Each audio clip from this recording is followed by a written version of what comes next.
It's the sad story of a girl who was raising a goat that was sold at auction and later slaughtered. But there's more to the story. The child was in a 4-H program, and from the get-go, it was clear what would happen to the goat. But then she fell in love with it. Here's Jim Murray. Was this girl's beloved pet goat slaughtered and served at a barbecue?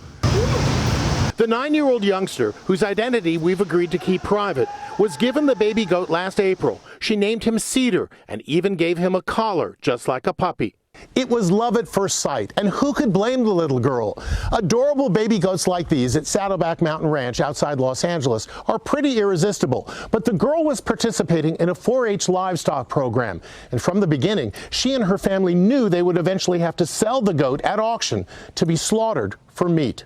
I spoke with the family's lawyer, Vanessa Shakib. It wasn't until that little girl got into the auction that she really understood what was going to happen to Cedar, who she had fallen in love with. The girl had no choice but to sell Cedar at a livestock fair for $902. Her mom begged organizers of the livestock program to let her daughter keep the goat, but she says she was sent this email.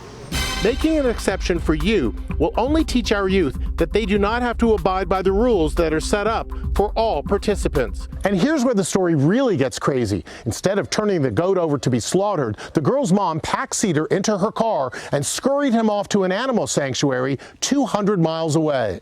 But sheriff's deputies got a search warrant and seized the animal. This went down like a drug bust.